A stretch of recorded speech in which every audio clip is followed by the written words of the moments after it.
Welcome to the Stick the Landing podcast, brought to you by Iron Business Solutions. We've got stories to tell and solutions to deliver for your gymnastics business.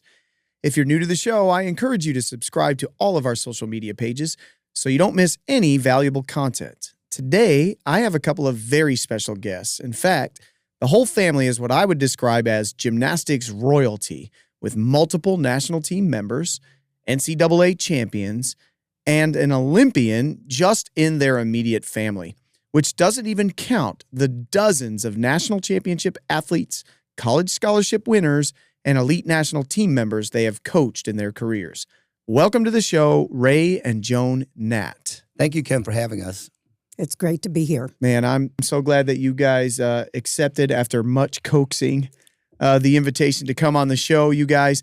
Let me jump into the laundry list of accolades from Joan's career, because Ray and I have been friends for years, and I've obviously known you in Region 8 for decades and never realized just how decorated you are. So allow me to heap some praise on you. My audience needs to know this. First, you're a multi-time U.S. national team member. You competed at multiple world championships for the United States, have 4 U.S. national all-around titles. In fact, we're going to talk later that only you and Simone Biles have ever won 4 consecutive national all-around titles. You competed at the 1972 Olympic Games in Munich. You narrowly missed out on the very first ever women's team medal in the Olympic Games. You are a brevet judge for USA Gymnastics. You coached legendary U.S. elite gymnasts Mohini Bardwaj, Brandy Johnson, and both of your daughters, Jeana Rice and Ashleigh Gnat. And you currently co-own ACE Gymnastics with Ray in Florida.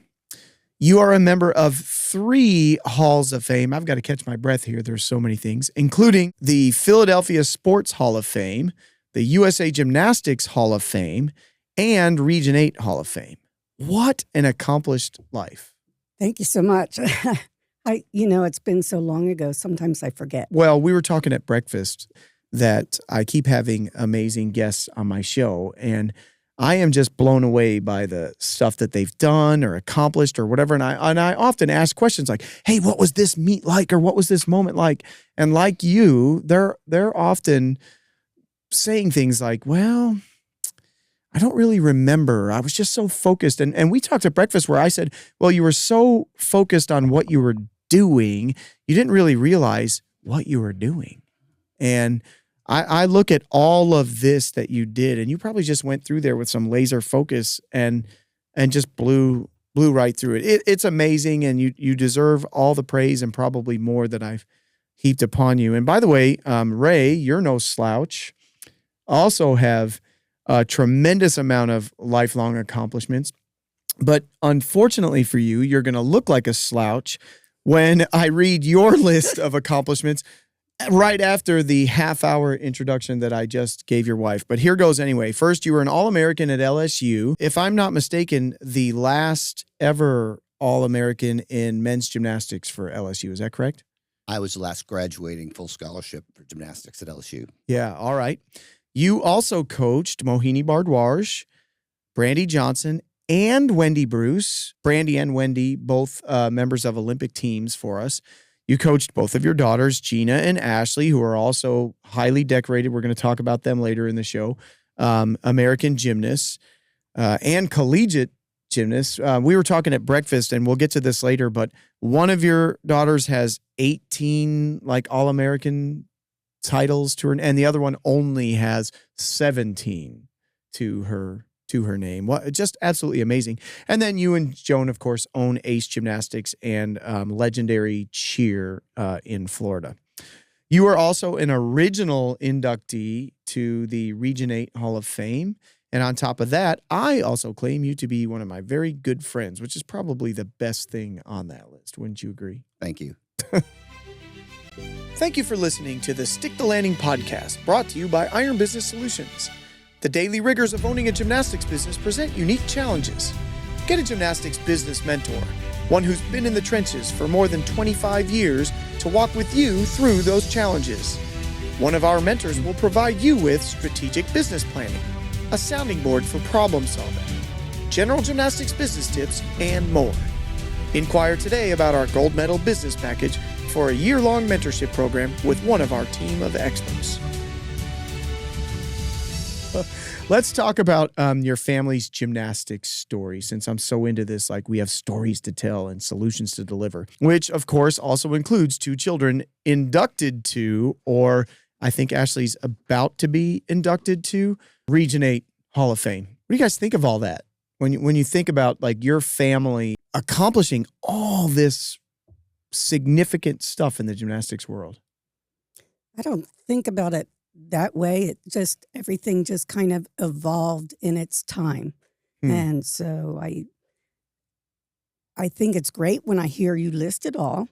I'm like, wow, I guess we really did that. Yeah, you really did. None of this is like smoke. This is real.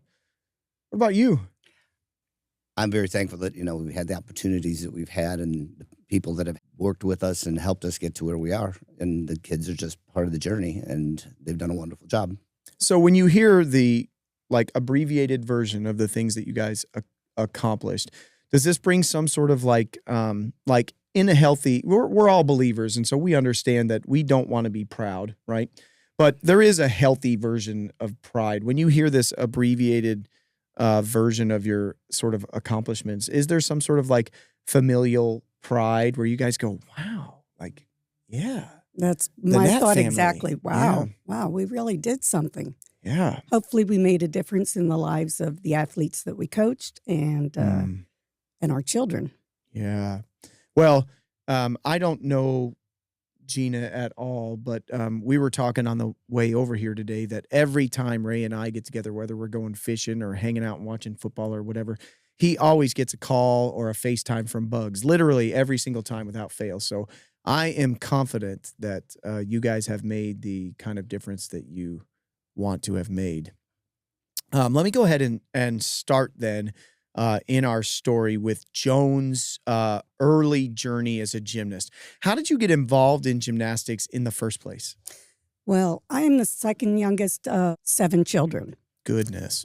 We lived in Philadelphia. So being the second youngest of 7, the older siblings always had to watch out for us. So my older sister dragged me to the local recreation center where she wanted to do gymnastics. And so I started with tumbling. So were you in the class too? And you were just there because hey, my sister is here to take this class and mom said I had to go wherever she went? Or were you just sitting there in the bleachers going, man, I want to do this too? No, I wasn't sitting in the bleachers. I just jumped right in, and we had horsehair mats that we had to roll out. Oh my goodness. Roll out every day to do tumbling. There were maybe 15 girls in line to tumble, and we had to wait in line for 15 people to get one tumbling pass in and then get back in line and take another tumbling pass. But I loved it. I really loved it. I remember learning my back handspring. That was like a pivotal moment for me. That was after I bounced off of my head for maybe a year before I actually... On a horsehair mat. Yeah, on a horsehair mat. Got it. Exactly.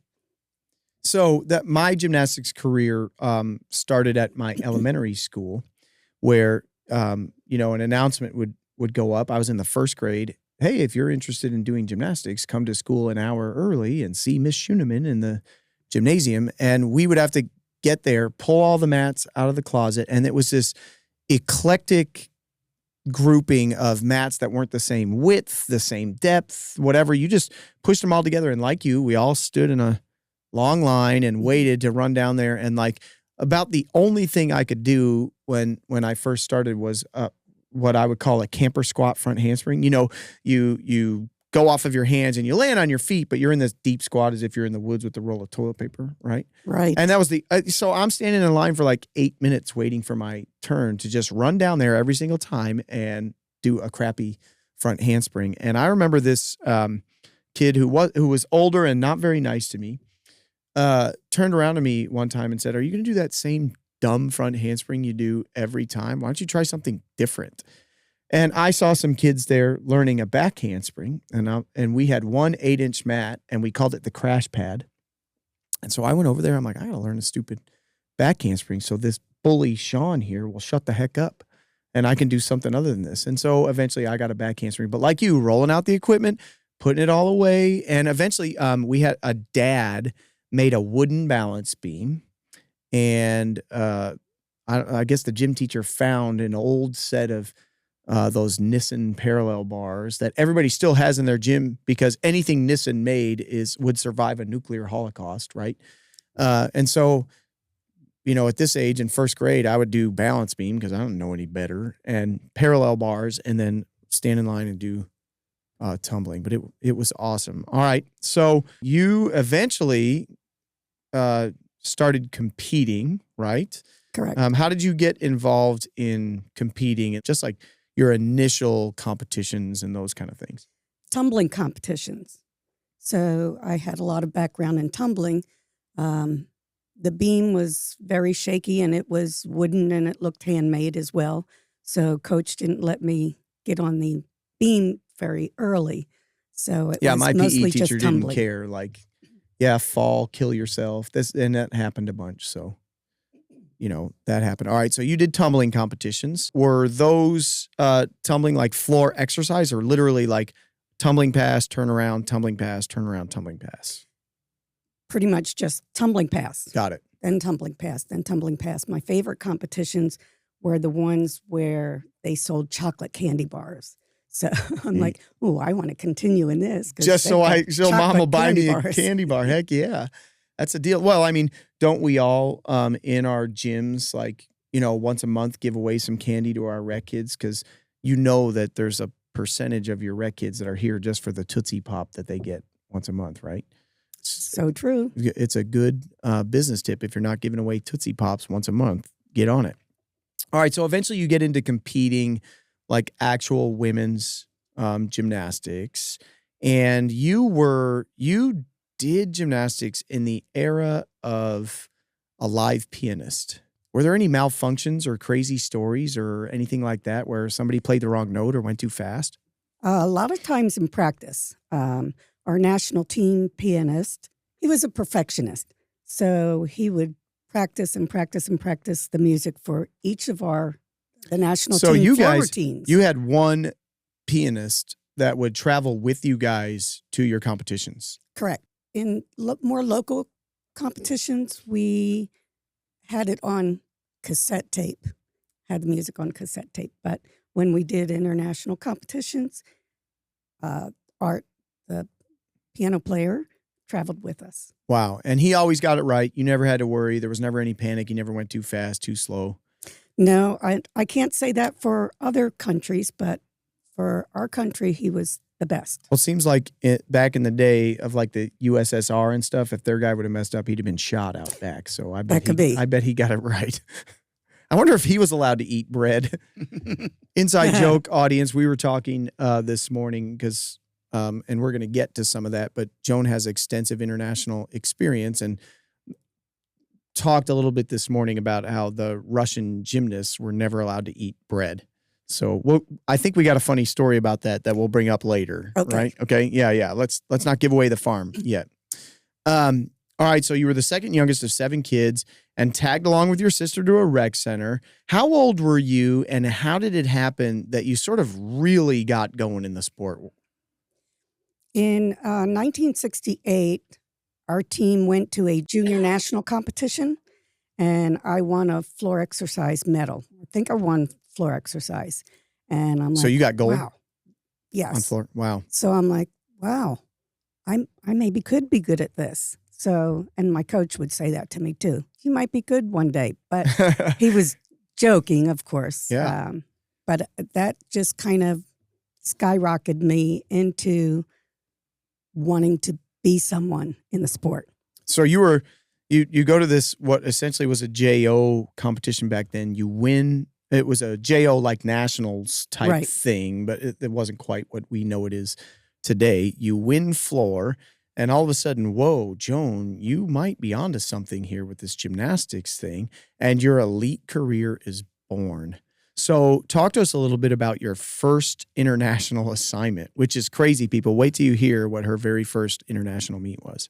My first international assignment was a competition. It was a World Championships. World Championships, 1970. Yes. So first USA ever. Gymnastics is like, hey, this kid's pretty good. Why don't we give her an assignment, and why don't we make her very first assignment World Championships? Yes. Okay. Of course, you had to win a berth on the team.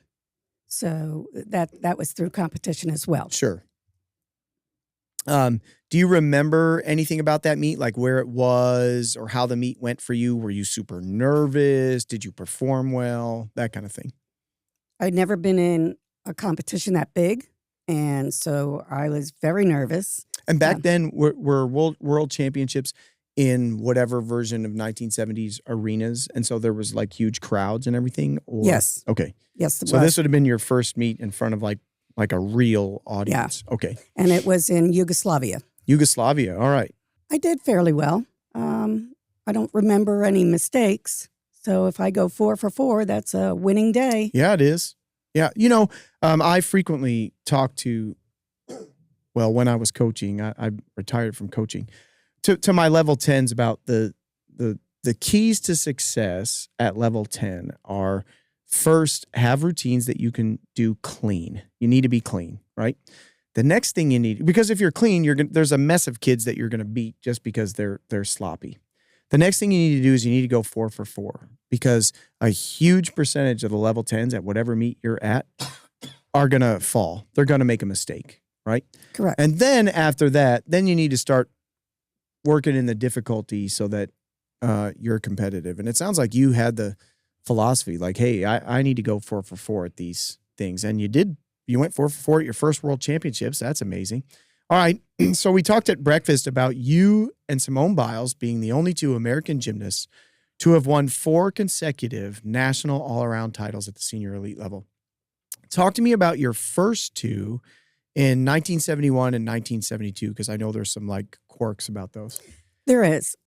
1971, I tied for the all-around championship. And who did you tie? I tied Linda Matheny Mulvihill. Yeah. Mulvihill, for my audience, is another like royalty name in the gymnastics industry, because the gym Mulvihills was one of the big time names in the early days for hyper successful gymnasts. Absolutely. Yeah. And I kind of thought it was a little bit of a fluke because, I went 4 for 4, and I think she had some small mistakes. But I knew she was the better gymnast, better than I was. So it was exciting. Yeah.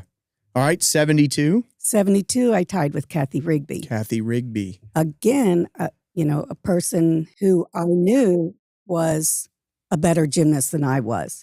But again, I went 4 for 4 and started to get recognized for my floor exercise routine. The crazy thing you keep saying, because you're very pragmatic, you're very humble, you're very realistic. Hey, I knew that these guys were better gymnasts than I. But there's an aspect or a sense to which when we look back and you might be able to say, hey, technically this person maybe had more difficulty or whatever. But the reality is they weren't really better, because they would have finished ahead of you in the stands, right? Because technically, she who has more points is better, right? Correct. That's why we keep score. And you can be a fan of Tennessee football, as I am, and go, well, Tennessee football team is way better than Arkansas. But at the end of that game last year, Arkansas had more points, so it's hard to argue we're the better team, right?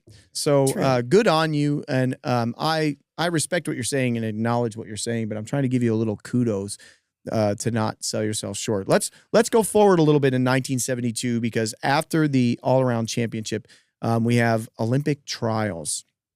And at this point, you're coming off of back-to-back national titles, or co-national titles, if you will.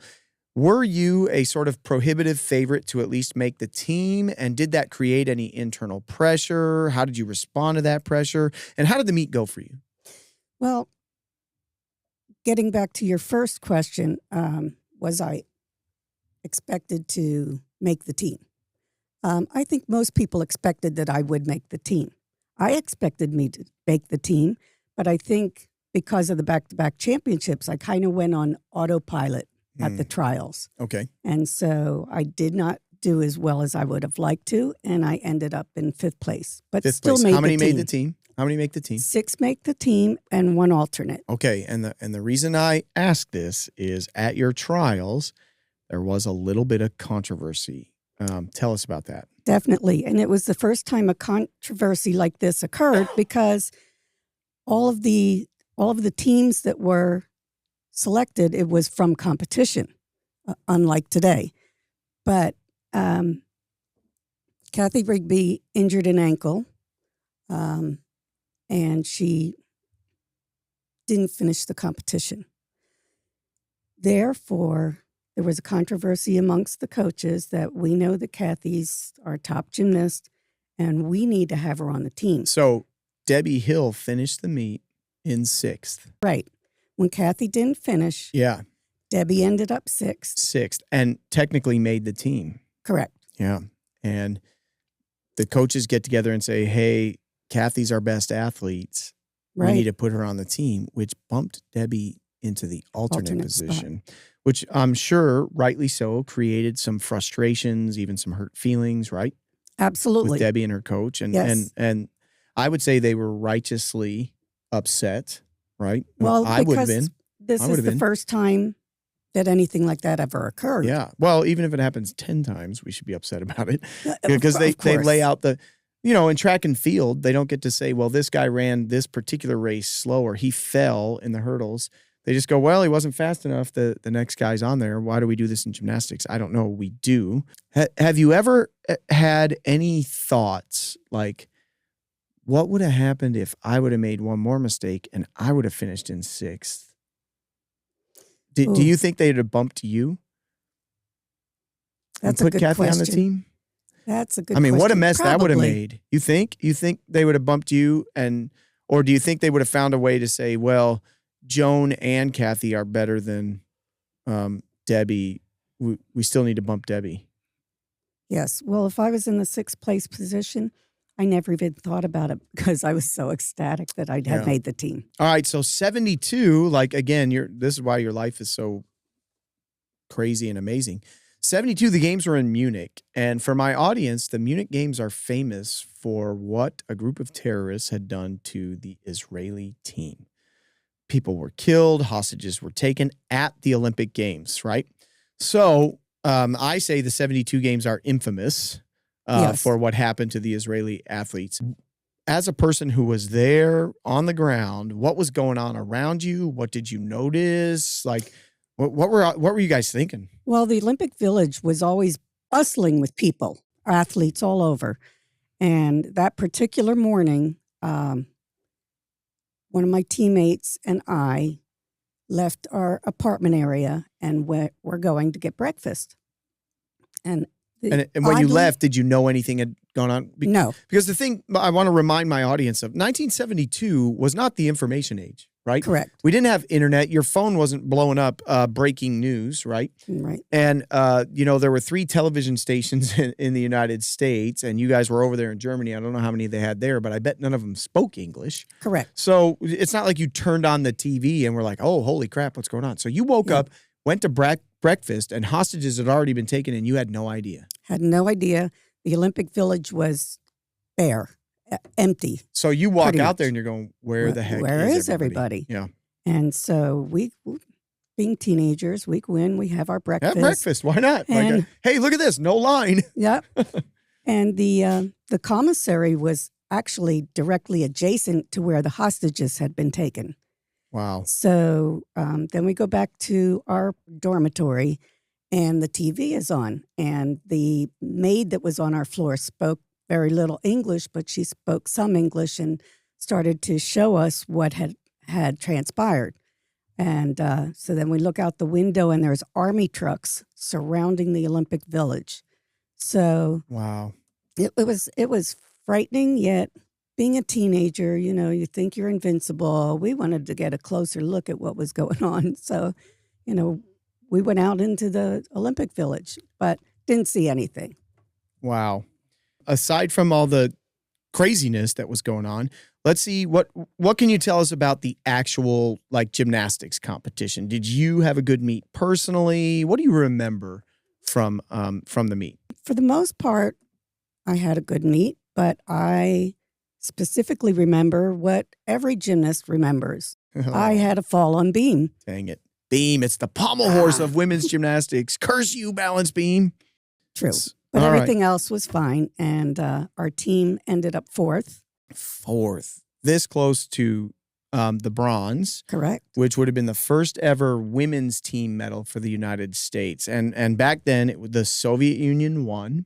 Yes. East Germany got silver. And again, if I've got some young audience members here, East Germany was essentially an arm of the Soviet Union, for crying out loud. And then Hungary got third. You went on afterwards, after the 72 Olympic Games, where you had a 3 out of 4 were good events for you. You had a good time. Oh, wait.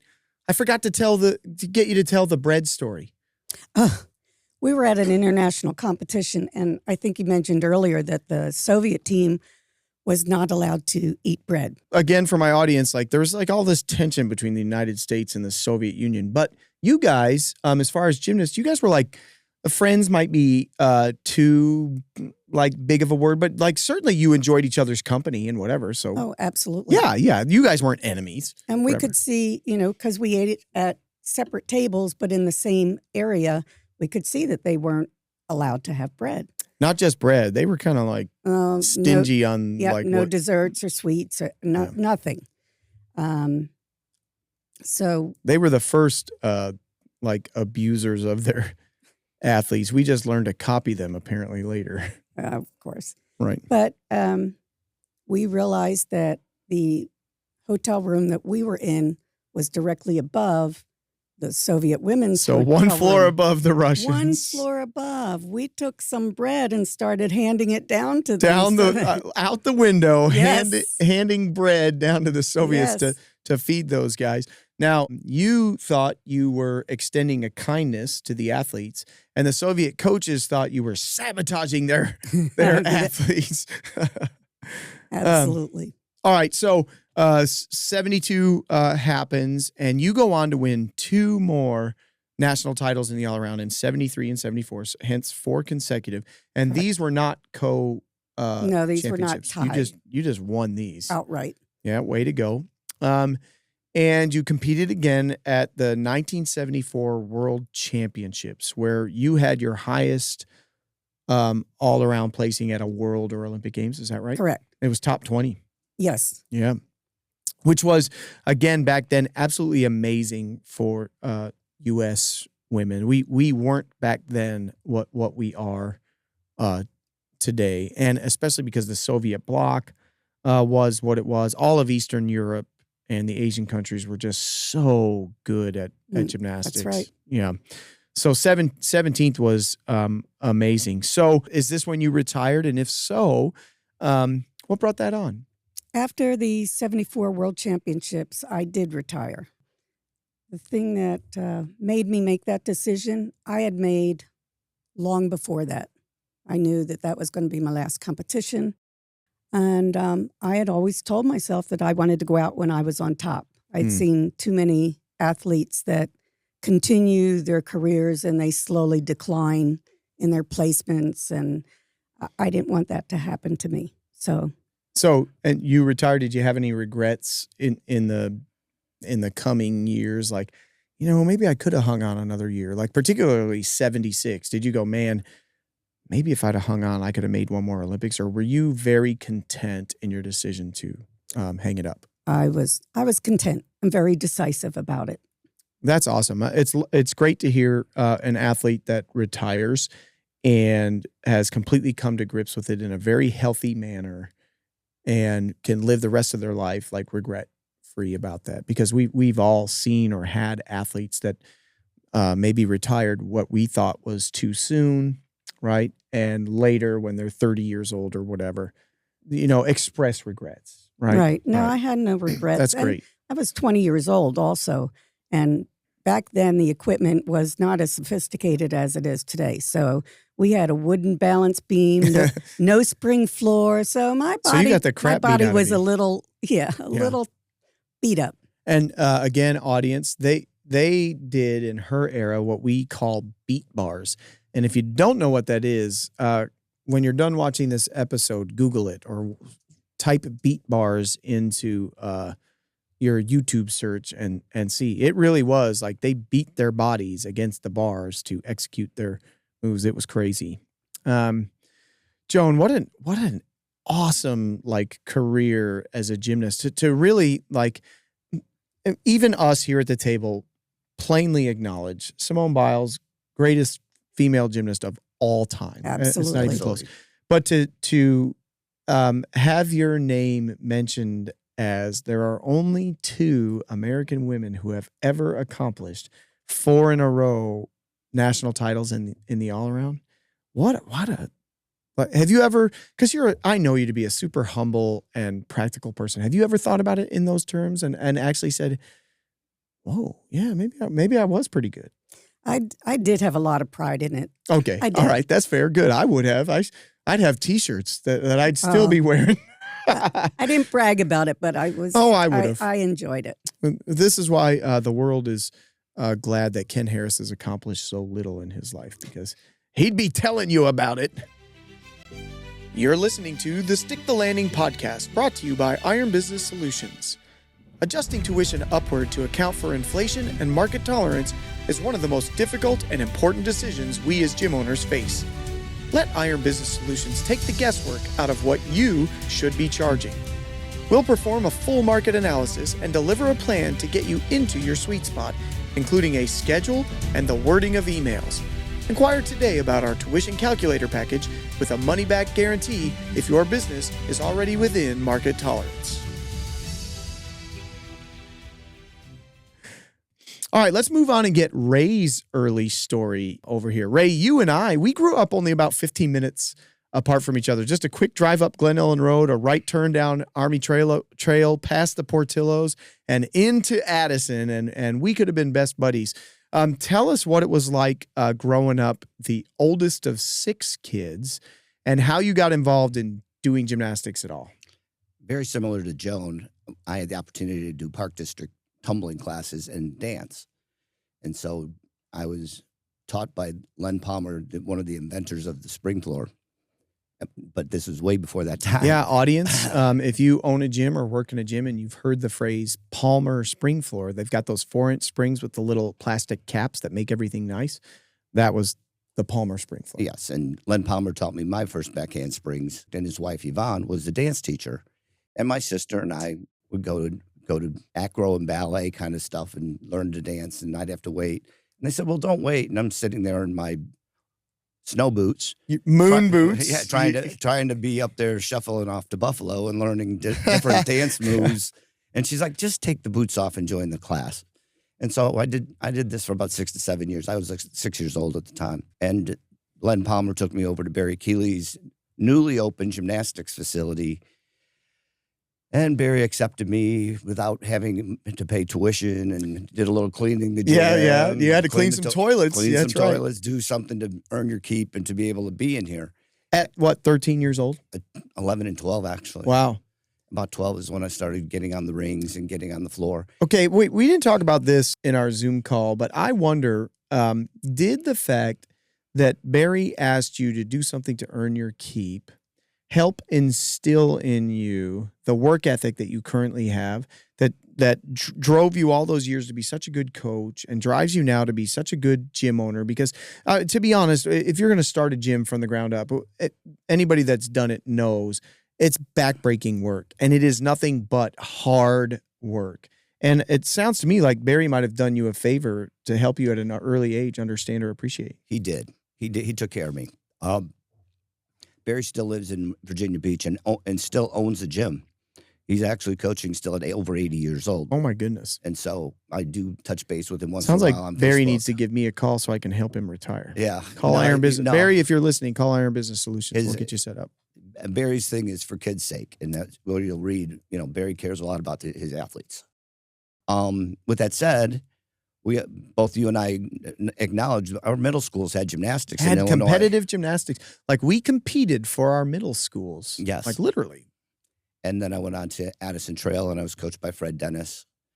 And Addison Trail won the state championships from 77 and 78 were the years I was on the state championship teams, and won a few state titles in Illinois. Yeah, they won some more in the early part of the 80s. They were a force to be reckoned with, and Dennis was one of the really good guys. To this day, he is still just a good guy, solid Christian. He instilled work ethic. He too instilled the work ethic. I mean, I actually rarely competed all around, but I was always up for 4 events in the lineup, and I was always consistent, and that's what made the best of it, because I was working with people who were working hard to be on that team. Yeah, wow. So you, unlike Joan, you didn't have an elite gymnastics career. You did. I did not. For your school and whatever. Did you have a club? Did you ever compete for a club? I never competed for a club. I competed a couple AAU tumbling nationals, things like that, but I never really competed in USA gymnastics. Did you, as an individual, qualify to IHSA state championship? Yes. Okay. On which events? I was in finals where I won rings, I won floor, and I won vault. Okay. In the Illinois State Oh, is that all? Well, I was on teams that had even better guys than me. Sure. And so it really made it challenging. So for my audience, because I grew up in the Chicago area like Ray did, back in the 70s and 80s, men's gymnastics was a big-time sport there. In order to qualify to state championships, it was a slugfest, grueling ordeal that you had regionals and sectionals, and you had to beat everybody at each one of those things. So it really was, as an individual, a tremendous feat to qualify for the state championship, and then to win it all. Like, who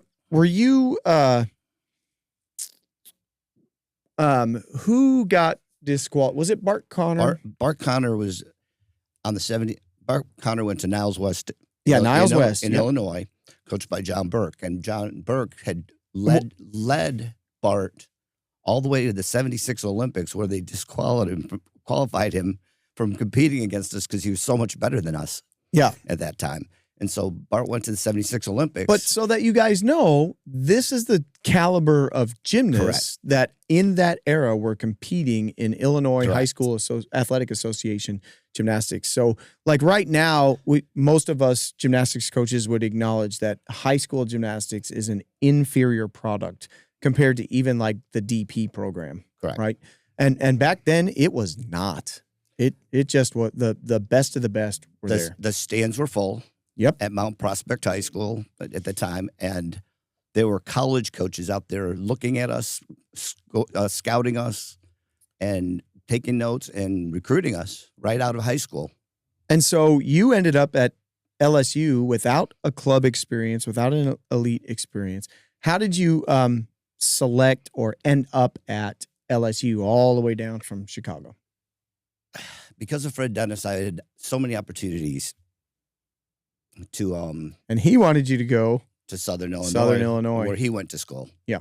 And I had invitations to go to Iowa State, Northern Illinois, Southern Illinois, Indiana State. Kurt Thomas was there already at that time, and Armando Vega was at LSU. And again, audience, listen to the names of these schools: Southern Illinois, Indiana State, Northern Illinois. None of us think of these as like athletic powerhouses, and back then they all had gymnastics teams and good teams. Because listen to the names of the people that were at Indiana State, Southern Illinois, like, and that doesn't count the fact that Nebraska was putting up big time teams. Penn State was doing the same. Exactly. Like, it's crazy how good men's gymnastics was. Absolutely. In the era that you were doing it. So I'm sorry I cut you off. You were telling us how you had all these opportunities, and one of the opportunities was LSU. I had gone down to LSU for a recruiting trip. I really enjoyed the South, being from Chicago and shoveling enough driveways to not want to be there anymore. And LSU in 1977 had taken third in the NCAA as a team and had great people like Mike Adawa. And so it really made it a place where I really wanted to go. So I chose LSU, and Fred Dennis was slightly disappointed, but I had already I was graduating and moving on, and moved on to LSU. All right. So then you finished your competitive career at LSU. We touched on this in the introduction as an All-American, right? All-American. And while you were there, you were having to coach off and on a little bit, right? And at some point, you even became some kind of graduate assistant or something like that, maybe coaching some women. Fill us in. Get us to Ray started coaching. I started coaching when Fred Dennis was taking us up to Playstrom Gymnastics Camp, and my mentor is Gary Anderson. Gary Anderson still works for American Twisters. Sikora. Gary's in his 80s, and he's in and out of the gym That now. guy don't look 80. That guy looks like he could still square up in an arm wrestling competition. Gary used to run marathons in his retirement years, but Gary's my mentor, and he helped me learn how to coach girls gymnastics from 16 to 18. I coached the Gymkhana so that we'd have a pit to be able to tumble in with Mike Buckley's gym there in Schaumburg. And then as we moved on, I got to LSU, and I sort of didn't, full scholarships, really great things, but it doesn't quite. It's different today than it was back when there was you no were there. NIL back then or Yeah, anything. right. And so I would go into a couple clubs and teach a few kips on bars and back hip circles and things like that. And I was pretty good at it, and I was doing well. And I actually, the LSU formed a Bengals gymnastics club that was after the practices were over at the gym for the college kids, they would have a rec program, and then they developed into a team program. And it actually just closed in the last few years. And so I was coaching some class 3 C&Os and stuff like that. And so as I graduated from LSU, I was looking at some coaching jobs, and the girls' colleges were just expanding into more NCAA levels. And University of Southern Mississippi came up and said, well, we'd like to consider starting a program. So I taught school there. They had an in-club thing like LSU did with the Bengals. Okay. And they had 4 class 1s, and which is today's equivalent of like a level 10, because Yeah. it used to go 5, 4, 3, 2, 1. Yeah. Yep. And so I was coaching class 1s, and I got to take them to regionals in Jacksonville, Florida. Yeah, in April. Because there is it's Jackson, Mississippi, not Jacksonville. It's Jacksonville, Florida. Jackson. So, he's all over the South, man. Yeah. But with that said, I met Kevin Brown, and he was opening a new gym in Orlando, and he said, "Well, would you like to come work at the club for us?" Because he had seen my work obviously with these kids, and Mississippi or Florida? This is a tough decision. Yeah, real tough, I bet.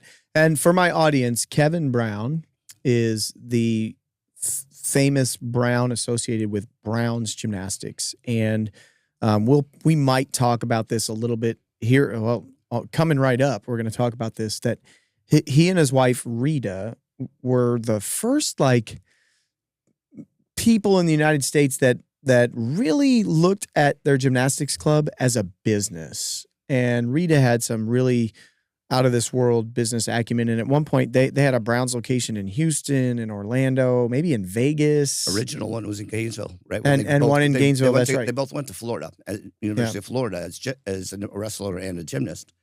And they opened up a gymnastics school in a bowling alley for their first gym.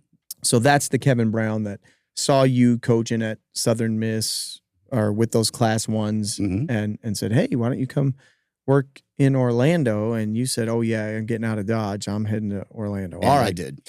So you end up at Brown's, and you're coaching women's gymnastics.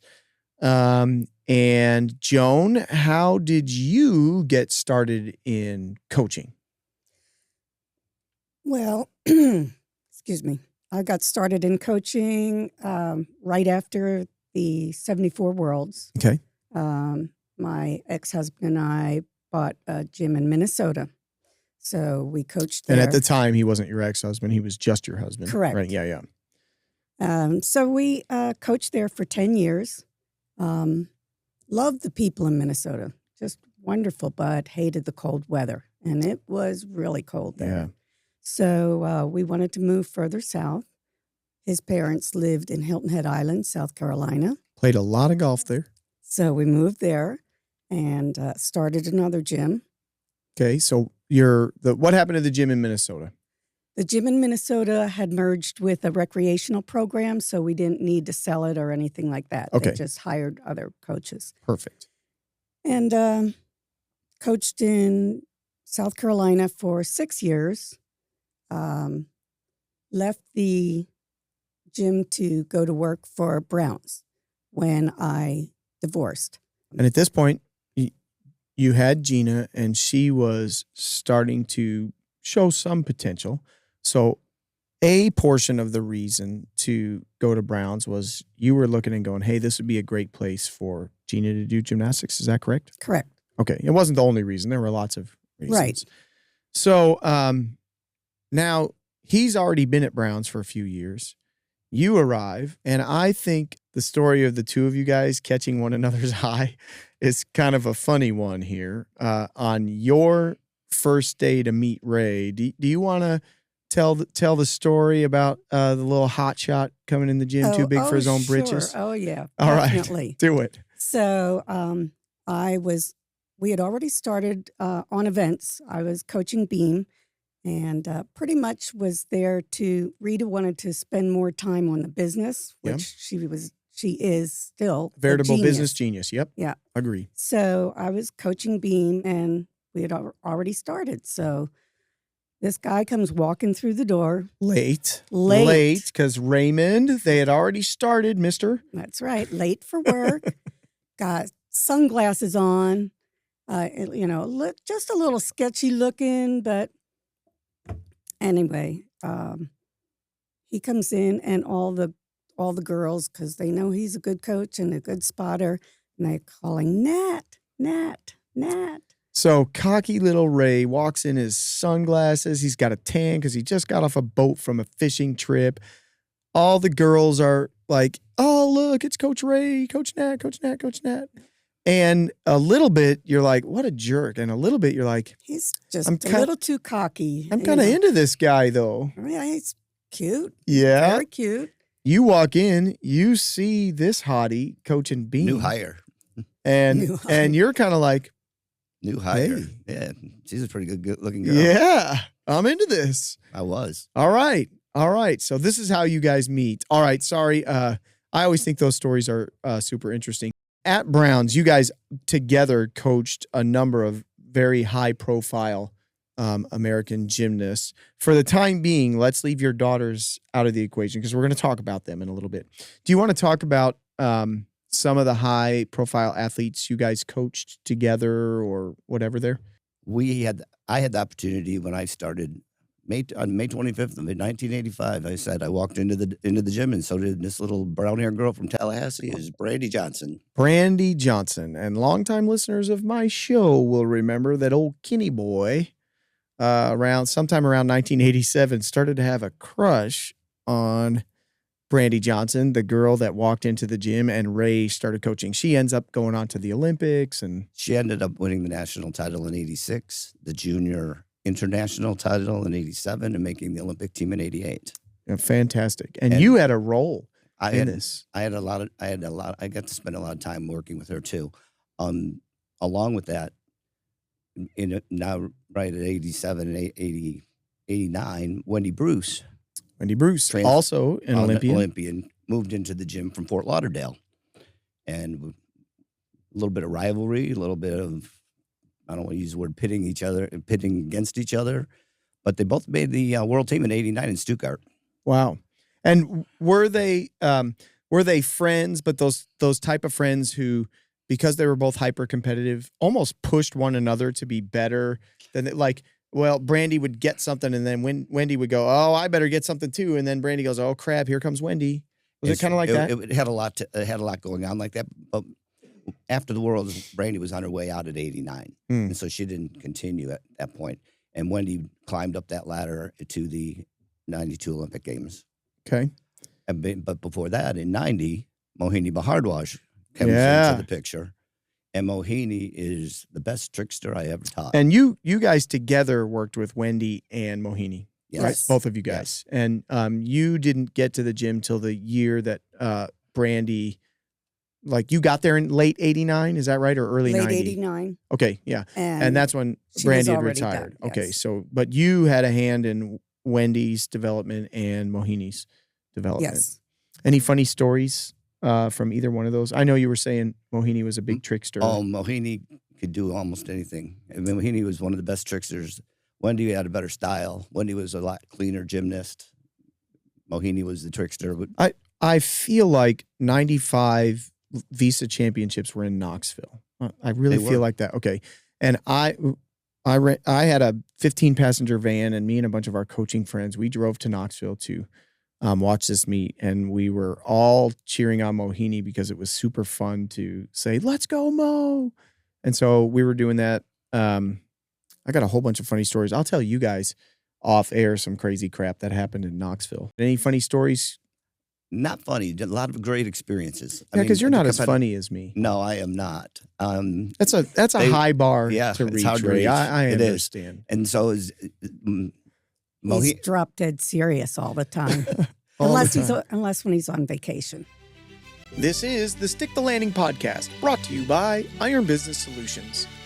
Get your gymnastics business to line up with your ultimate vision for your business. Hire one of our experts for an on-site consultation and achieve a better work-life balance. Earn a better income for you and your staff. Get strategic planning for class logistics, hiring, training, and more. Get a financial plan and an exit strategy. All of this with 10 months of support in our custom solutions package. Inquire today on our website or send us a DM on social media. All right. Mohini gave me the opportunity to see the international world. I got to go to China with Mohini. It's Awesome. An international trip. All right, let's move on to talking about the two of you having to coach your own children. Let's start with Jeana. What were some of her strengths as an athlete, and what were some of the challenges that you ran into when you had to coach her? Well, some of the good things that we just uncovered about Mohini and with Wendy, Jeana was coming up right behind them the whole time. And so Jeana had the opportunity to do some of the same I was coaching Jeana, and some of the same drills and skills that Mohini was learning, Jeana was learning right next to her. And so by 93, Jeana won a JO national championship. And strong, fast, stubborn. We talked about this yesterday, and I even told the story that a few days ago I was talking to one of my coaches who I used to be one of my athletes. And I was in the gym visiting people, and she was coaching a group, and one of the kids was a super stubborn kid. And I pointed at that kid and I said, "Kenzie, that's you right there." And she goes, "Oh my gosh, that kid is so stubborn." I was like, "You were so stubborn." But I also told her and told you guys in conversation, I always loved coaching the stubborn kids, because the stubborn kids were the ones that were too stubborn to fall off a beam, or they'd cast over on a handstand on bars, and by all rights, by physics, they should fall, and somehow they pull it back and then get into that next jump because they're stubborn. And they're like, "Screw you, bars. I'm not falling." Right? So that was Jeana. Yeah, stubborn, I think, is a great quality Yes. in a gymnast. Almost a superpower. Yes. And some people, myself included, tended to be selfish. You know, I didn't want anyone else to win. So I was going to, just. Yeah. I mean, you're competing. best. Nothing wrong with that. Right. Like, you're there to win. Right. Correct. Yeah. And Jeana was the same way. I guess she got it from her mother. Got it from her mama. What are some of her career highlights? And give me the career highlights before college, because she has a laundry list about like her mother's when we get to her collegiate career.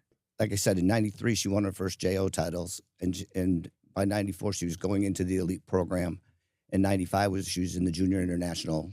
She was on the junior international team. Wow. And So at that 95 Visas, you had a senior in Mohini and a junior in Jeana. I did. On the floor. And little did you know I And a was wife- and a at the wife- meet cheering you guys on. And a wife judging them. Oh, my. Hey, my wife was a judge, too, for the longest time. And whenever we'd get in the car after meets where she would judge and I would coach, we would always have a disagreement because I always felt like she was way harder on our kids than she was on everybody else's kids, either because she was afraid people were going to accuse her of like favoritism, or because she saw these kids every day and she knew exactly where to look for their mistakes. And I'm like, can you give me a break over here? Did you have the same kind of disagreements with Joan? No, not really. I mean, I understood the judging and I actually appreciated it a lot. I've always appreciated her judging and her view because of her background in the sport is so strong. What a She has seen diplomatic it all. answer. I just said I'd say the same thing if Jennifer was sitting in that chair. As one of the highest level judges at that time in the country, she judged the she's got a national brevet rating, right? Yeah. She judged the 95 worlds.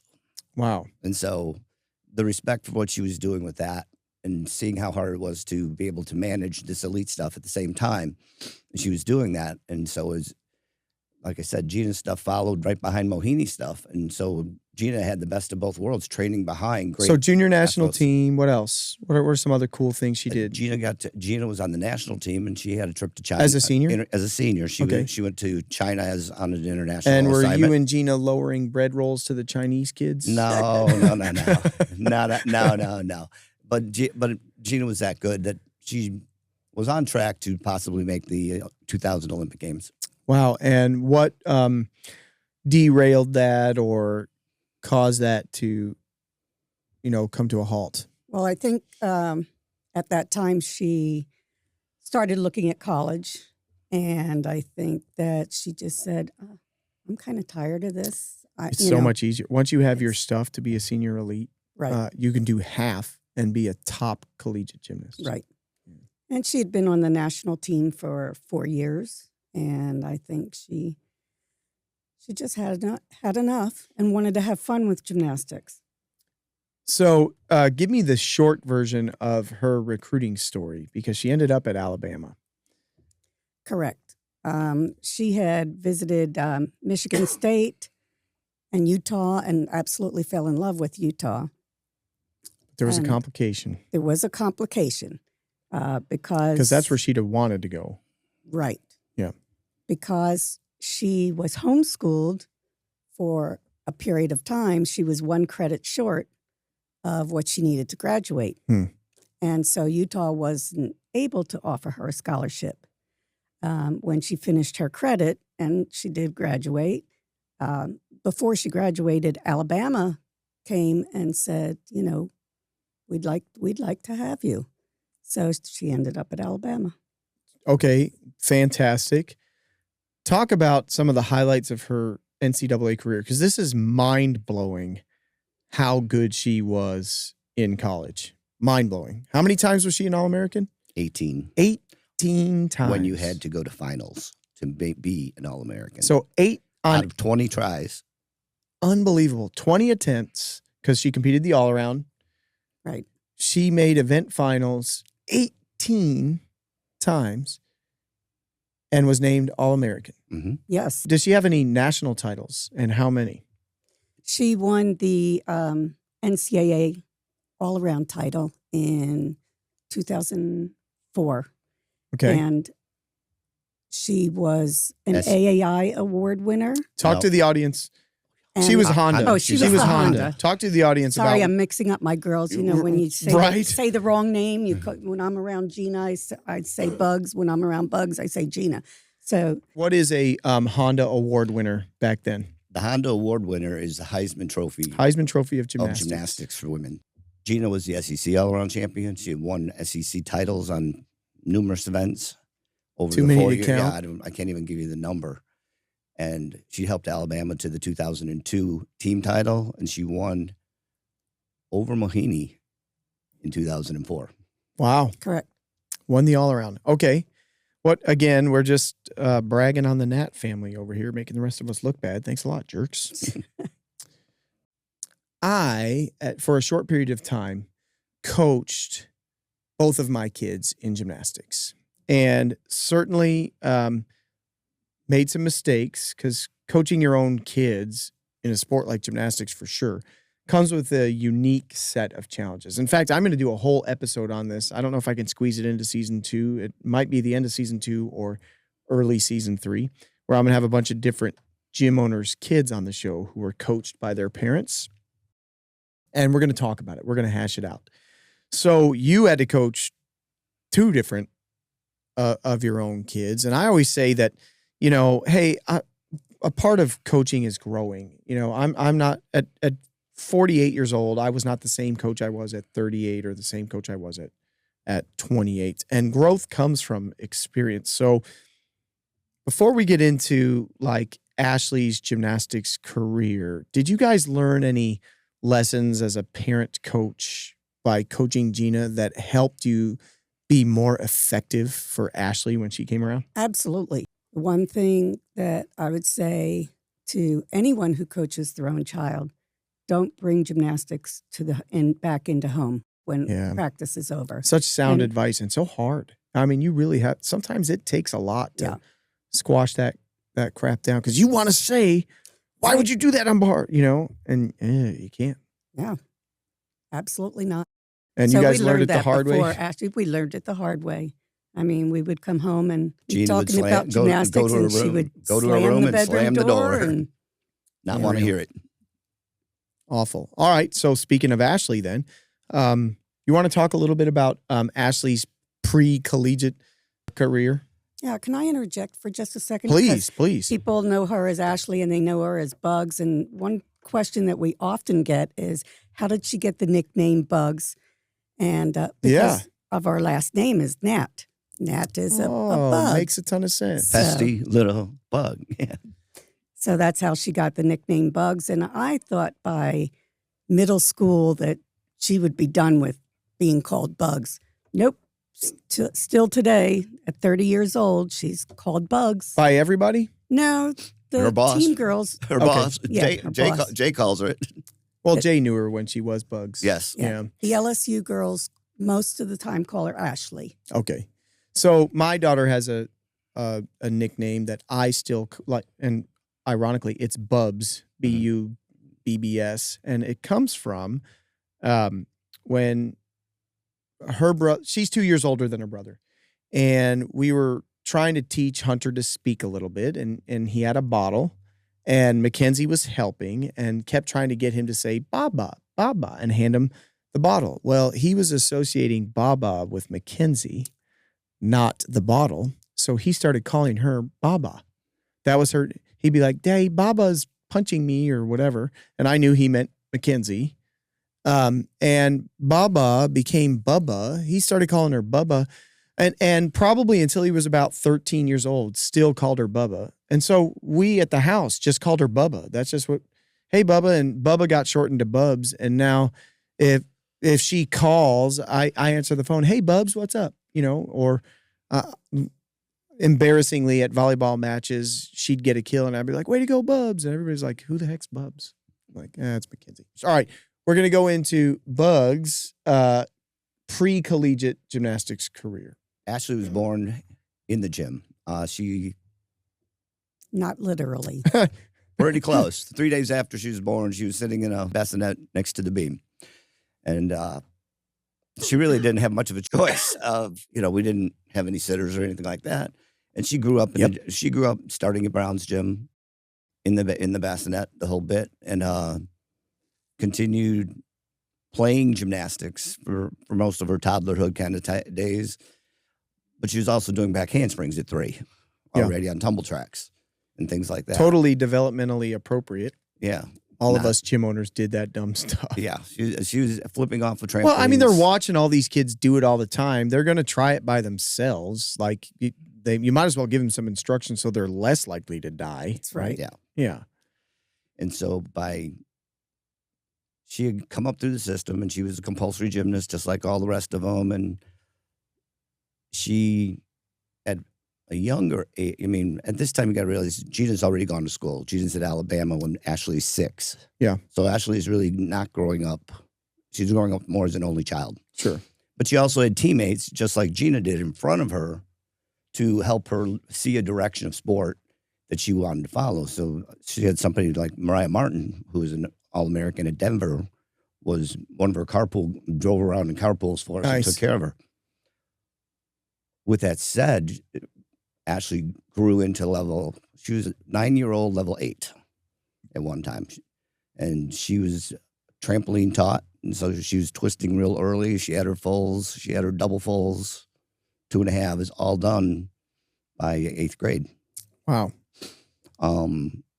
She was a 4 or 5-time regional all-around champion. She went to 4 Nastia Cups. She was at the original first Nastia Cup. But the first one, like you said, but when you do your first special meet with your own child and you're standing on a podium, we didn't take with your baby girl. Yeah. It was a great experience. Yeah.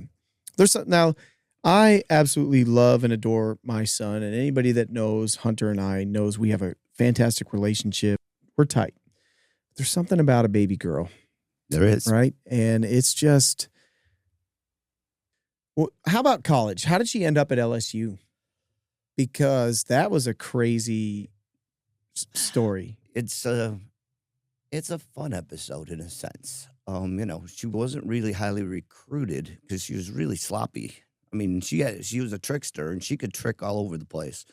But some of her work was, she had a bad bar coach when she was a kid, and so she really didn't have the kind of bars that people were looking for. Who was her bar coach?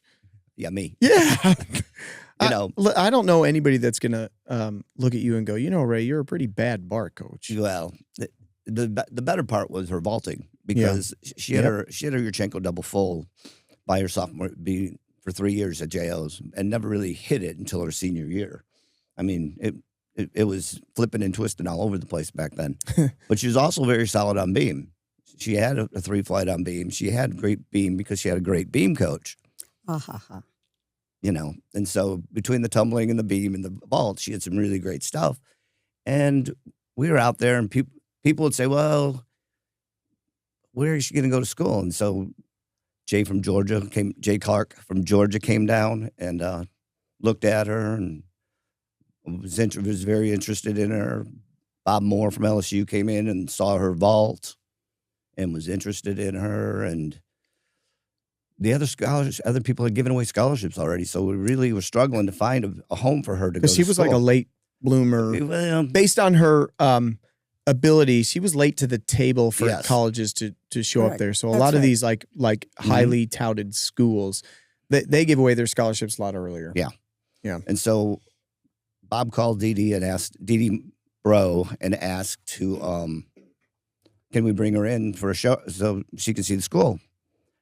And we drove to LSU at the time, and we're up in Dee Dee's office, and I sat on the back couch, and Joan and Dee.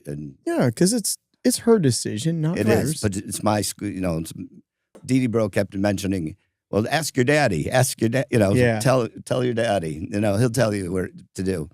And at the time, I was not in awe because the new facility wasn't built yet. There was, it was things that were happening at LSU I was not so fond of. And I was like, let's see what happens. Hopefully Georgia might come back and ask. Because you and Jay had a relationship. Jay and I I've had athletes go to Georgia. And your hope, in some small part, was that Jay and Ashleigh could work together in college. Yeah.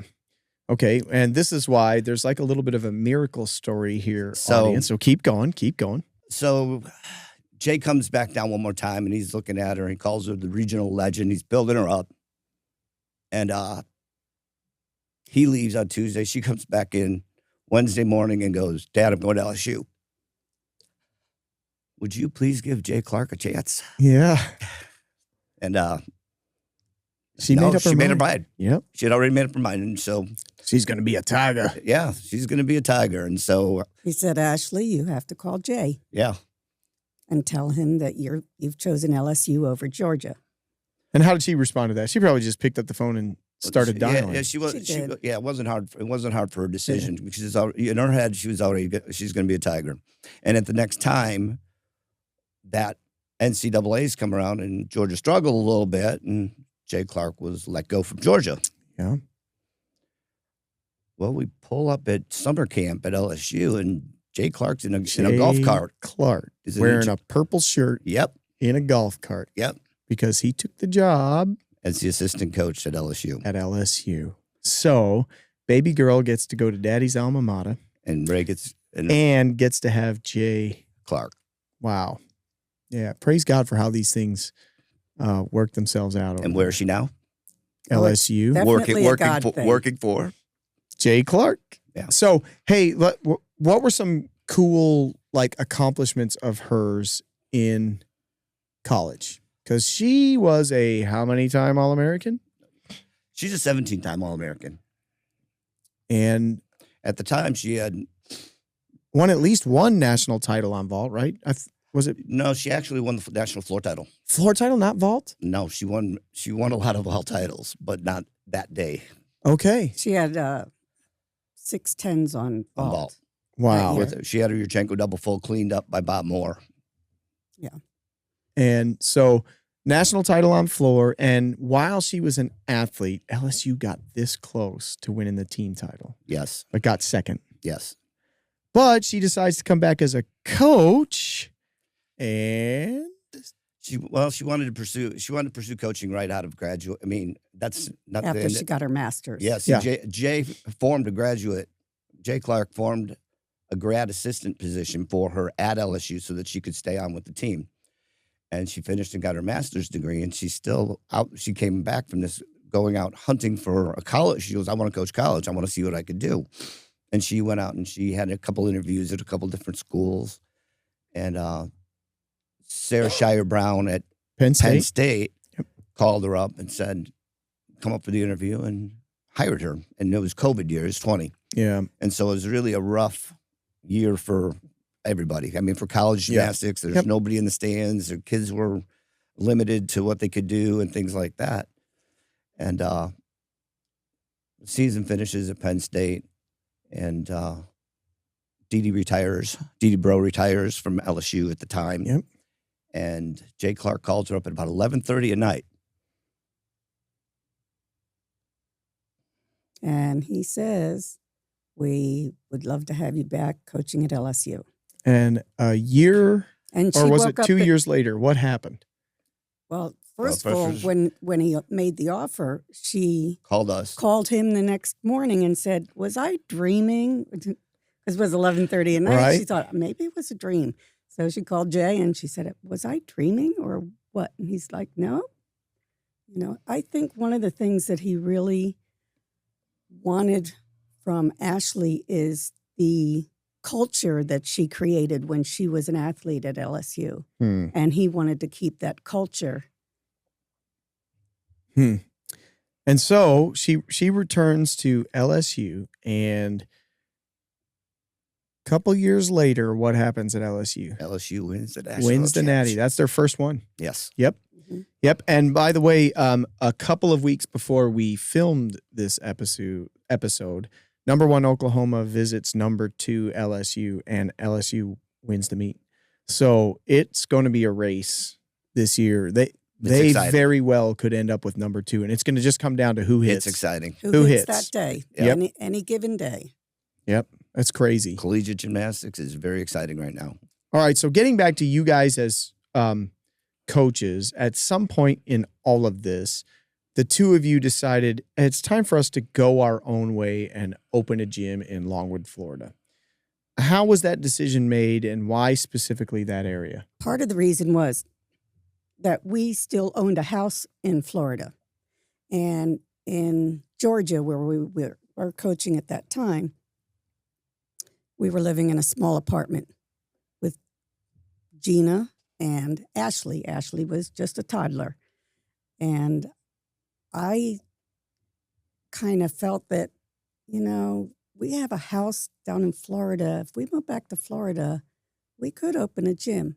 In the meantime, we also had athletes that we had coached in Florida that continually contacted us and said, come back to Florida, come back to Florida. We'll help you open a gym.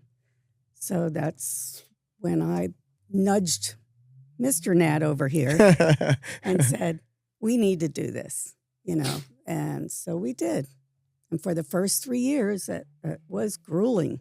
We had That's how to it do is. everything. In fact, there was a point we talked about this morning at breakfast in 2000 when Auburn had a vacancy for the head coaching. You guys applied thinking maybe we should just hang up this owning our own club thing.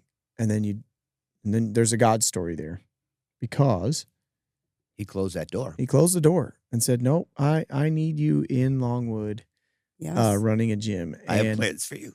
Yeah. And you ended up very nearabouts going to see Jeff Metzger's boot camp. I did. And when you went, the hamster got on a wheel up there and started running a little bit, thinking about, hey, maybe there's a way for me to run a great team, because you guys were obviously doing that, and have a functional business. At that time, it was a big learning curve to realize that you can't be the head coach and try to wear too many hats Yeah. to be able to be successful. So Joan and I always went out of our way to hire a head coach, and I was more the assistant coach. I may still be the bar coach, I may still be the vault coach or the tumbling coach, but I was not the head coach, so that if I had to get called off the floor to take care of business things, I was able to do so. I didn't necessarily have to run the warm-ups or the conditioning, and so it left me to be an event specialist as a coach. Yep. And let somebody else handle all of those other responsibilities. Yeah, so you, like a lot of people, opened your gymnastics business mostly with aspirations of just, we called it this morning, coaching with your hands uncuffed. Because a lot of people work for other gym owners and at some point feel like the gym owner is preventing me through whatever it is from being able to do my best as a team coach. And if I was to have my own gym and be able to live by my own rules and principles, I'd have a better team. And that's super common. I talk about this when I'm consulting, that what happens oftentimes, somebody will be an excellent chef, right? They'll invite their friends over, they'll cook a meal, their friend will take a bite of that steak and go, this is the best steak I've ever had. You should open a restaurant. And the guy goes, yeah, maybe I should open a restaurant. And so he does. He opens a restaurant. And what he's passionate about is cooking. And he doesn't understand taxes, managing people. He doesn't understand payroll, inventory, any of those things. And 6 months later, although he's got the best food in town, he's out of business. Right? Yeah. And this happens to team coaches across the country because they are great coaches and they don't understand systems for hiring and training, systems for HR, taxes, people skills, any of these things. And they either struggle their whole lives with that 300 to 500 kid club, or they go out of business because they can't do it all.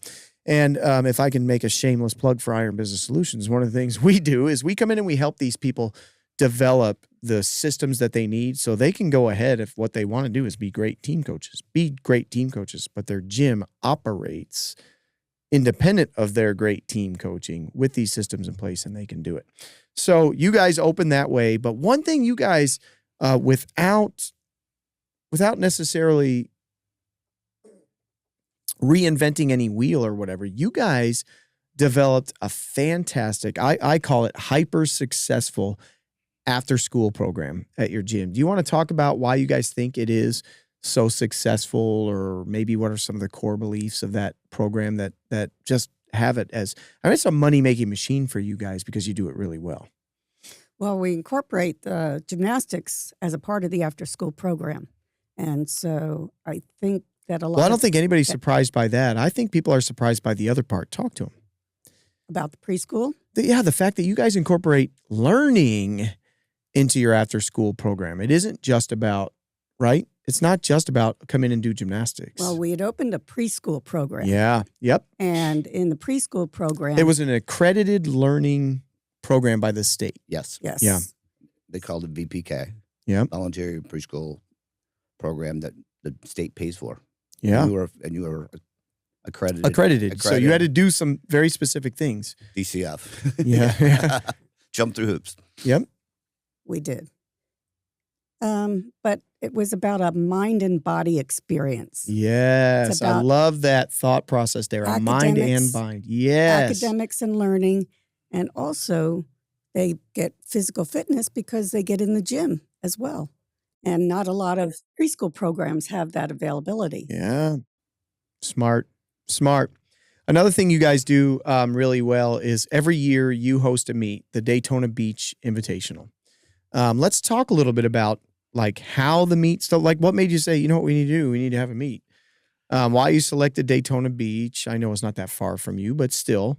And then what did it look like when it first started compared to what it looks like today? And we got some stuff to go over here. Yeah, we started the Daytona Beach Open in 2000. And we had about 400 kids. Okay, 400 kids. That's respectable. Well, but you're taking on things, as you pointed out, business-wise, that you didn't realize go with running a competition. Yeah. And you're renting the Ocean Center, and you're signing contracts with the Hilton across the street, and you have catering and awards and scoring and all the things that come with running a meet. And, I had already been a meet director since 89 because as the regional chair back then, we hosted zone meets and things like that. Yep. And so I thought I knew what I was doing. And I got down there and I signed a contract for all these stuff.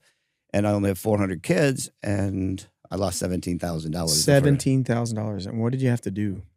Market. Well, no. What? Well, I had to take out a second mortgage out on my house to be able to pay the bills on that meet. And it went away. The gym was becoming a little more successful at the time, but I thought that the meet was supposed to help the gym make money so that we could live a better life too. So you had the courage to try again, to learn from your mistakes, and you had the belief that you could learn from your mistakes and do better the second time around. And what I'm not encouraging, listen, if you are out there watching this thing and you just ran a meet that lost $17,000, I'm by no means saying, try again. I'm saying that it takes a special kind of person to be able to internally reflect and say, I made these mistakes and I think I can do better and try again after such a monumental thing. Because there are a lot of people that refuse to look inward and they blame their failures on external factors. And I'm not a person that ever looks at failure as a negative. Like failure is one of the greatest opportunities to learn that we have, right? Mm-hmm. And it's the only way we can learn from our failure is if we accept it as our failure. And the reality is, even when there are external factors, we can't control those. The only thing we can control is us. And so if we just accept that as a responsibility, then we can grow. Okay, so year number 2, how many kids did you have? 800. 800. How much money did you lose? I didn't. You didn't? I didn't make a lot, but I didn't lose money at the time either. So, but because you accepted responsibility, you were able to truly learn from your mistakes, make some corrections.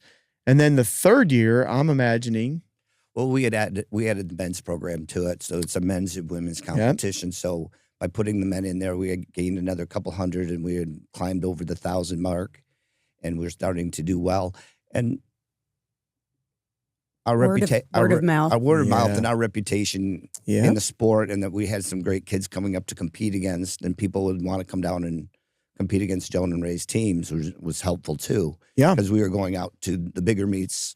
Like the Crown Invitational of Atlanta, the Zone Meet in Tennessee, the things like that. And they would see our kids and say, oh, it sounds like a place to go. And it's not Disney. It's not as expensive as Disney is. Yeah, but you're right on the beach. And you are directly on the beach at the Hilton Hotel. Your room is oceanfront, and you're walking across the street to the competitive side with restaurants all over the place, real close. How many kids did you have in your meet this year? 1,800. 1,800. Was that full? Like, were you like, hey, we had to turn some people away at 1,800? No, we didn't have to turn people away. It just was just the right amount.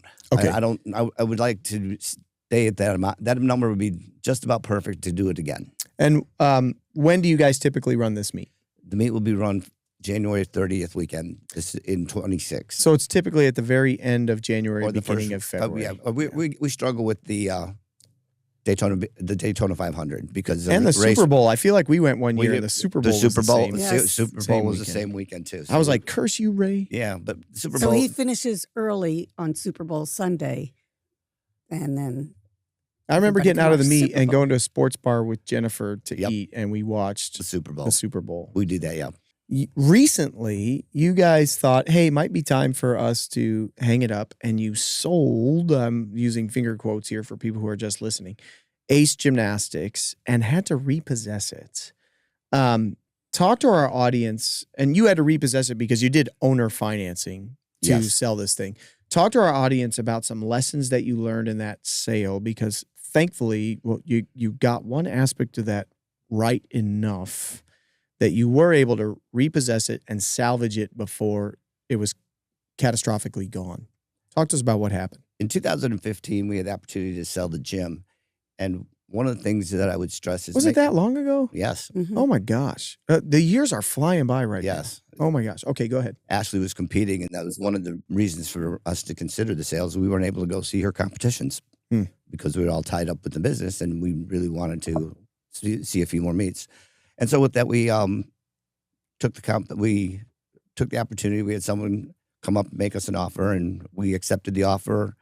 And we thought by having owner financing, we would stretch the deal out so it would cover us for a longer period of our life.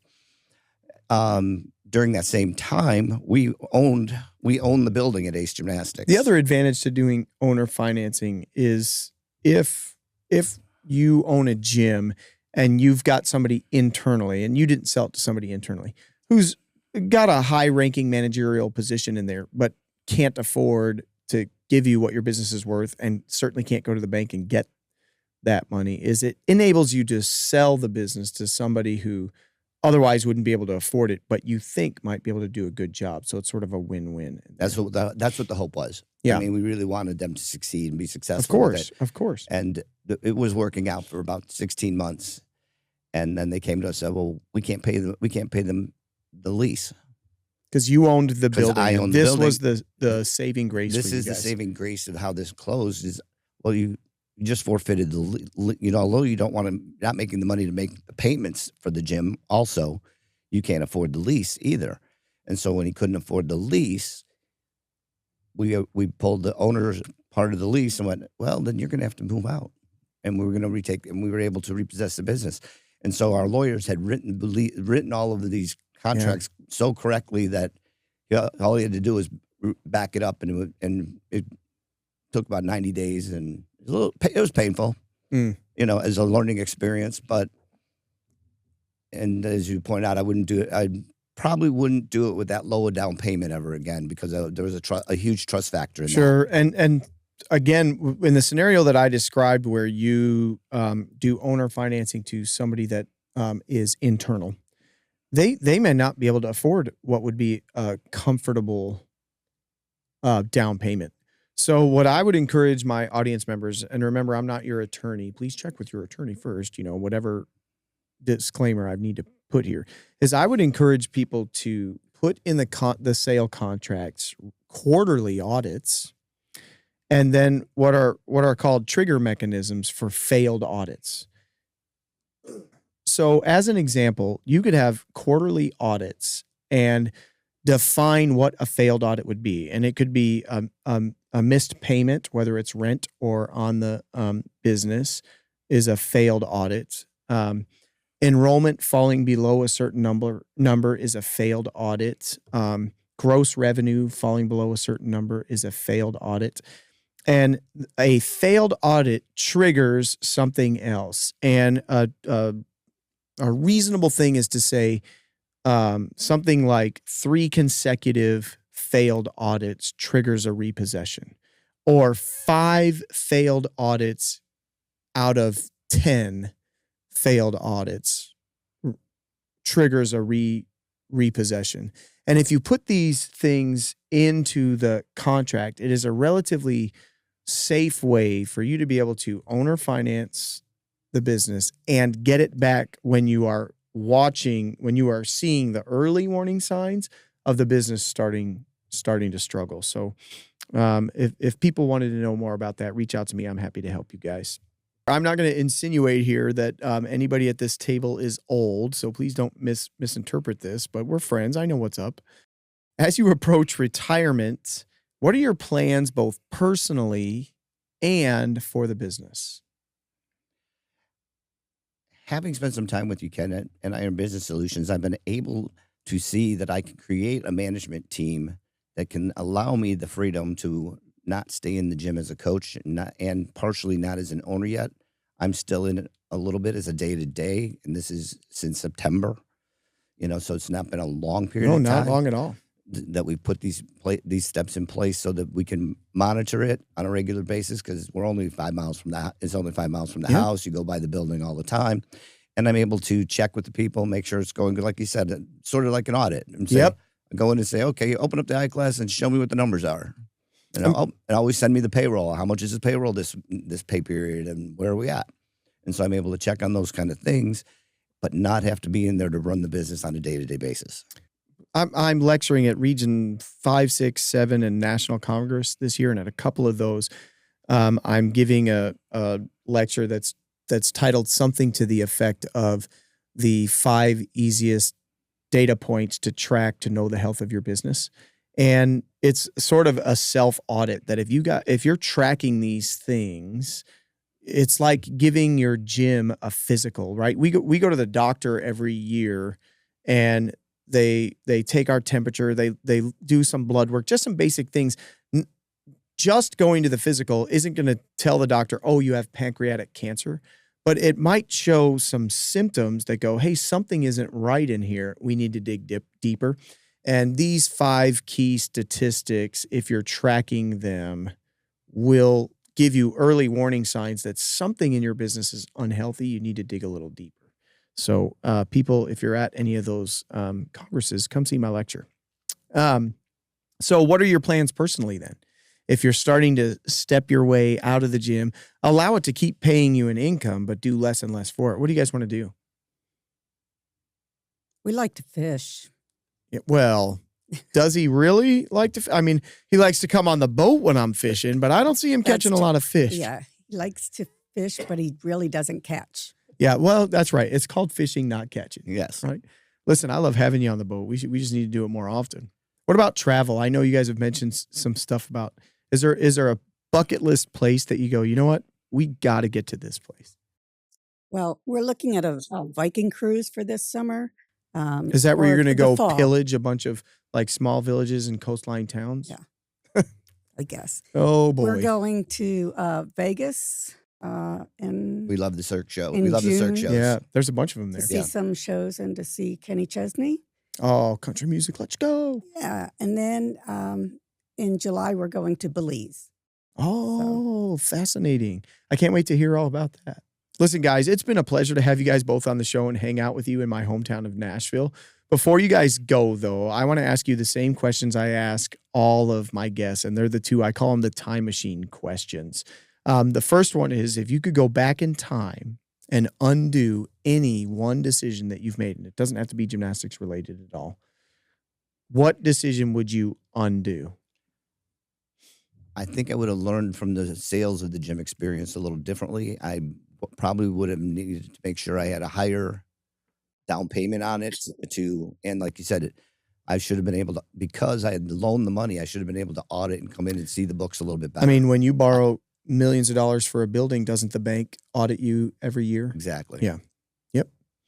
What about you, Joan? What would you undo? I feel like I've been so blessed. There's really not anything I would undo. I might do differently, but not undo. Okay. Well, do you have one specific I'd do differently thing? I probably would have retired a little bit sooner. From competing? No. Oh, retired from coaching. I was like, you retired on top. That was like the perfect time. Okay, from coaching. Okay. From coaching, just because, we could have traveled more. We could have seen more of Ashley's meets, and so even back in the day, we could have seen more of Jeana's meets. Yeah. What a thing. I blinked my eyes and this is daddy bragging. I'm sorry, y'all. My daughter was a volleyball player, obviously throughout high school. And this is a fact. If you look into the record books for TSSAA for volleyball, her name's in the record book 16 times. Wow. There's only one other kid who's in there 3. Wow. And I missed almost all of it. You could count on my fingers how many matches I saw because I was coaching. And believe it or not, that was a catalyst for me to say, oh, crap, I need to back off a little bit so that I could watch her compete in college and do these things, because I missed what was arguably like the Michael Jordan of Tennessee high school volleyball, like have her career, because the few games that I watched were just, she was absolutely a wrecking ball out there. And so I made a point, because my son's a couple years younger. I went to the high school soccer games, the high school football games. I served on the chain gang, so I had to be at all those games. I served as the announcer guy, the play-by-play guy for the soccer team, so I had to be there for those things because they were counting on me. And that was a way for me to like hold myself accountable. Well, don't go in and work 2 more hours. You got a soccer game, you got to be there. So what a great perspective that you have on there. All right, the second time machine question is, if you could go back in time and give your younger self one piece of advice, what would that be? Learn from your mistakes. Did you spend a lot of time repeating mistakes? Because you strike me as a person that already learned from your mistakes. Yeah, I really. So that's bad advice. You already knew that. Oh my gosh. Don't fall off the beam in the Olympic Games. That's good There advice. you go. That's good advice. Ray, what about you? What would you give little Ray? What would you tell him? Never give up.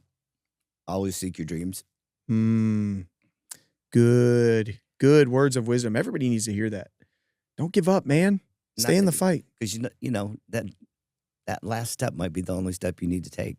You're right. You're right there at the edge of pursuing it, and you give up right before the door opens. All right. I always like to ask my guests for a book recommendation. What do you got for me? Purpose-Driven Life by Rick Warren. How did that book impact you?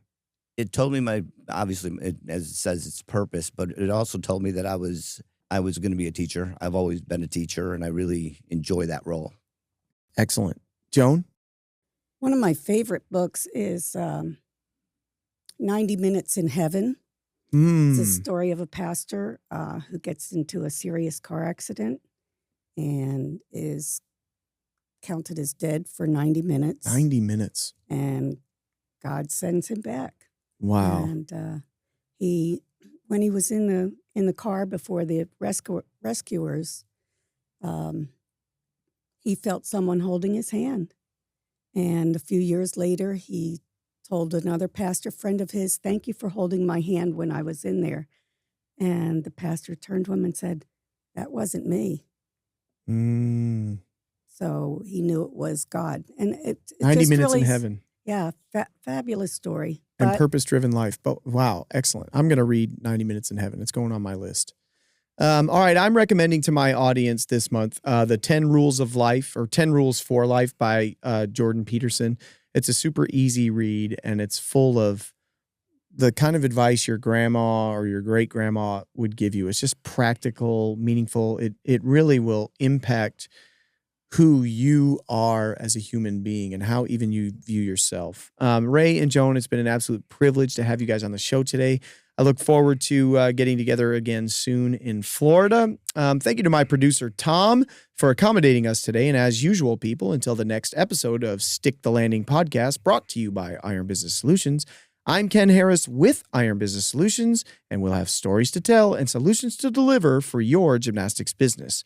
If you want more information about the many ways Iron Business Solutions can help you reach your vision for your gymnastics gym, visit us on the web or social media, links in the description.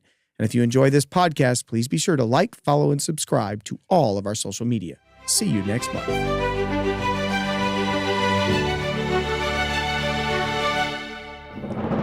Hey, if you enjoy this podcast, please be sure to like, follow, and subscribe to all of our social media and leave us a review.